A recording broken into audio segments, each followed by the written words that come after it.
मुखिया अखिलेश यादव ने आजमगढ़ लोकसभा के उपचुनाव में ऐसा कार्ड खेल दिया कि बसपा और बीजेपी में खलबली मच गई।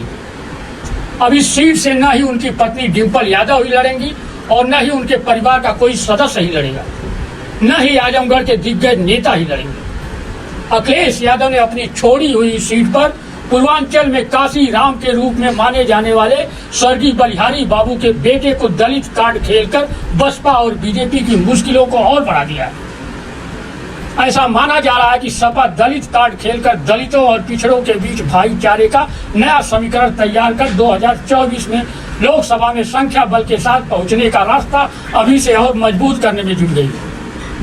अखिलेश यादव के इस्तीफे से खाली हुई सपा की प्रतिष्ठा परक सीट आजमगढ़ सदर से सुशील आनंद चुनाव लड़ेंगे।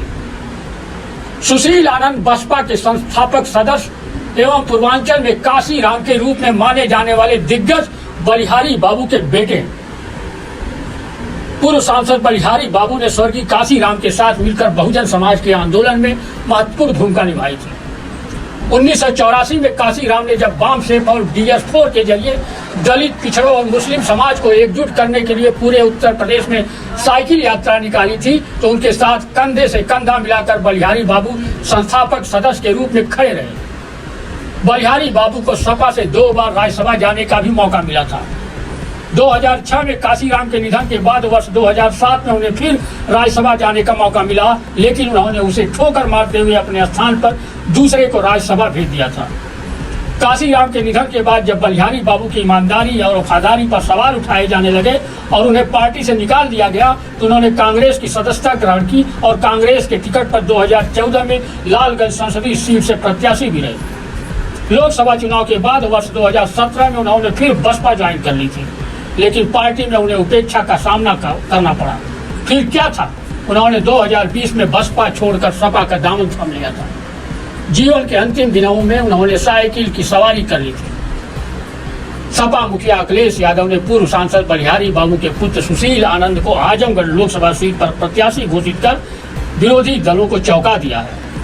भाजपाई अब भी अपने महारथी का इंतजार कर रहे हैं। शहर के हरबंसपुर निवासी सुशील कुमार आनंद वर्ष 2010 में फूलपुर से ब्लॉक प्रमुख रह चुके हैं। दरअसल इनका पैतृक मकान फूलपुर के रंभोपुर गांव में है। हालांकि इसकी शुरुआत तो 1 माह पहले से ही शुरू हो गई थी। अखिलेश यादव फूलपुर में पूर्व मंत्री रामाश्रय विश्वकर्मा की पत्नी के निधन पर आजमगढ़ पहुंचे थे, तो वहां के बाद सुशील से भी मिलने उनके घर भी गए थे। हालांकि उस दिन इलाकाई लोगों में उठी सियासी चर्चा को स्थानीय नेताओं ने औपचारिक मुलाकात बताकर टालने की कोशिश की थी। 3 जून को सुशील आनंद के नाम की घोषणा संसदीय उपचुनाव के लिए हुई, तो लोगों में चुनाव को लेकर नई बहस छिड़ गई। उधर उम्मीदवारी की घोषणा होने के साथ ही सुशील के परिवार में खुशी का माहौल देखने को मिला। परिवार के लोग तो सुबह से सपा के लखनऊ मुख्यालय के संपर्क में थे। सुशील की पत्नी अनुराधा गौतम DGIC लालगंज की प्रभारी प्रिंसिपल है। इनके परिवार की आजमगढ़ में एक अलग ही प्रतिष्ठा है।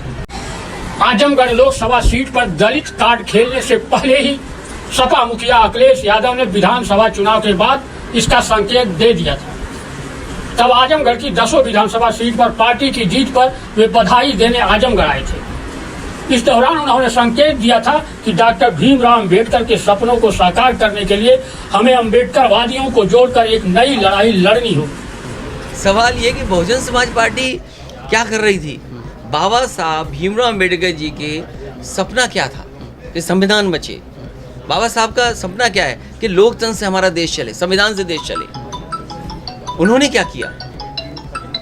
सुनने में तो आ रहा है कि बहुजन समाज पार्टी ने अंदर ही अंदर बीजेपी से हाथ मिला लिया। इसलिए समाजवादियों को, जो हर मौके पर मैंने कहा कि समाजवादियों को अब अंबेडकरवादियों को साथ लेना पड़ेगा और अंबेडकरवादियों को साथ जोड़ करके एक नई लड़ाई लड़नी पड़ेगी। तो ओवैसी जी को लेकर क्या कहना है आपका?